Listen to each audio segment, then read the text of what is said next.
Hello दोस्तों, health awareness channel में आप सभी का फिर से स्वागत है। आज हम बात करने वाले हैं मेटाबॉलिक सिंड्रोम के बारे में। क्या होता है मेटाबॉलिक सिंड्रोम, इसके साइंस और सिम्टम्स क्या होते हैं, इसके कारण क्या होते हैं, रिस्क फैक्टर क्या क्या होते हैं, कॉम्प्लिकेशंस क्या क्या हो सकते हैं, इसकी डायग्नोसिस हम कैसे करते हैं, इसका ट्रीटमेंट क्या है और कैसे इसको हम प्रिवेंट कर सकते हैं। आइए इसके बारे में जानकारी हासिल करते हैं।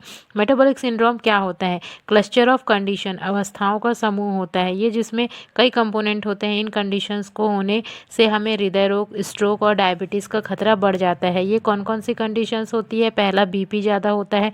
दूसरा, ब्लड शुगर ज़्यादा होता है। तीसरा, बॉडी फैट ज़्यादा होती है, स्पेशली एब्डोमिनल पेट की एरिया में। और कोलेस्ट्रॉल और ट्राइग्लिसराइड लेवल्स बढ़े हुए होते हैं। एब्डोमिनल होते हैं वो बढ़े हुए होते हैं। ये सारे कंडीशंस होते हैं जिसकी वजह से हमको मेटाबॉलिक सिंड्रोम होता है। अगर आपको इनमें से कोई एक चीज़ है, इसका मतलब ये नहीं है कि आपको मेटाबॉलिक सिंड्रोम है, लेकिन आपको इंक्रीज्ड रिस्क है इन सीरियस बीमारियों के होने का। अगर आपको इनमें से कोई भी कंडीशंस डेवलप होती है तो अपने डॉक्टर से अवश्य मिले, या आप एक हेल्दी कम्युनिटी का सहारा ले सकते हैं इन सबको बेहतर करने के लिए। चाहे बीपी बढ़ा हुआ मिले, शुगर बढ़ा हुआ मिले, ट्राइग्लिसराइड लिपिड प्रोफाइल आपका गड़बड़ मिले, आप ज़रूर जाइए अपने डॉक्टर के पास। इसके साइंस और सिम्टम्स क्या क्या होते हैं? मोस्टली इसमें ऐसा कोई साइन और सिम्टम्स ऑब्वियस मिलता नहीं है। बस ये एक साइन आपको दिखेगी कि किसी का एब्डोमिनल एरिया ज़्यादा चर्बी जिसके हो सकते हैं उसे ज़्यादा हो सकता है।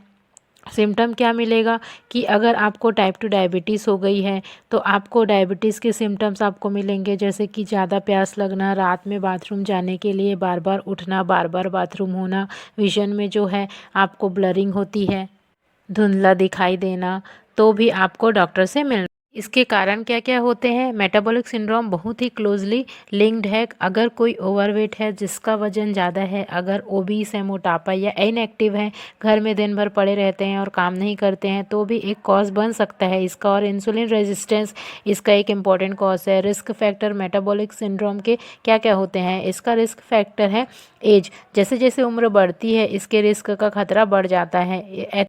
एथनिसिटी, मैक्सिकन लोग, अमेरिकन लोग ज़्यादा जो हैं इसकी तरफ जाते जा रहे हैं। ओबिसिटी, किसी भी कंट्री का कोई भी व्यक्ति मोटा है तो उसको ये मेटाबॉलिक सिंड्रोम हो सकता है।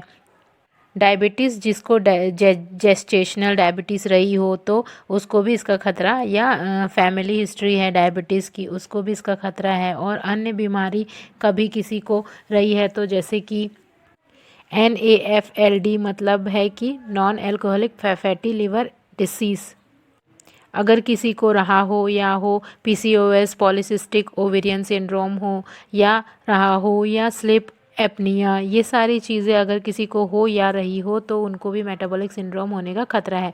मेटाबॉलिक सिंड्रोम के कॉम्प्लिकेशंस क्या क्या हैं? क्या क्या क्या होता है मेटाबॉलिक सिंड्रोम से? डायबिटीज़ हो सकती है, हृदय की बीमारी हो सकती है, धमनियों की बीमारियां हो सकती है, जिससे कि हार्ट अटैक या स्ट्रोक हो सकता है। ये सारे इसके कॉम्प्लिकेशंस है। ठीक है, इसकी डायग्नोसिस कैसे करेंगे? जैसे कि मैंने बताया कि उसके जो कंपोनेंट होते हैं उनमें एक होता है कि एब्डोमिनल पर ज़्यादा फैट हो जाती है। तो अगर किसी फीमेल की वेस्ट 35 इंचेस या 89 सेंटीमीटर से ज़्यादा है, उसको रिस्क फैक्टर है। और किसी मेल की वेस्ट 40 इंचेस या 102 सेंटीमीटर से ज़्यादा है तो वो भी रिस्क में आते हैं। अगर ट्राइग्लिसराइड लेवल्स बढ़े हुए हैं तो उनको चेक कराना चाहिए।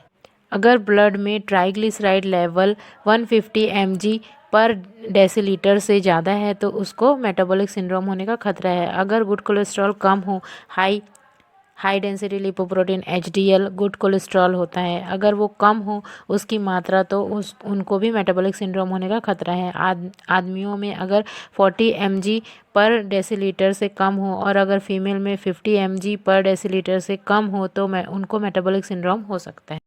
बीपी बढ़ा हुआ होता है, ऐसे लोगों का अक्सर 130/85 mmHg, 130 सिस्टोलिक, 85 डायस्टोलिक mmHg से ज़्यादा होता है। बीपी हमेशा सिस्टोलिक स्लैश डायस्टोलिक बोलते हैं। और क्या कंडीशन है इसकी? फास्टिंग ब्लड शुगर अगर किसी का बढ़ा हुआ हो 100 mg पर डेसीलीटर से अगर ज़्यादा हो तो उसको भी मेटाबॉलिक सिंड्रोम होने का खतरा है। ट्रीटमेंट इसका क्या है?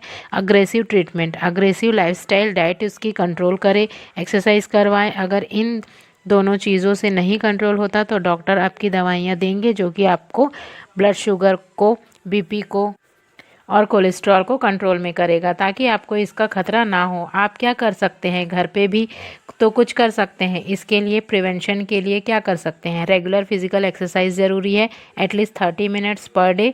वेट लॉस करिए। ये देखा गया है कि 7 से 10% लोग अपना वेट कम कर लेते हैं तो उनका इंसुलिन रेजिस्टेंस जो है वो कम होने लगता है और बीपी कम होने लगता है, तो वह एक नॉर्मल इंसान की तरह रह सकते हैं। Healthy diet, vegetable, high fibre foods, proteins लीजिए और कार्बोहाइड्रेट्स कम करिए।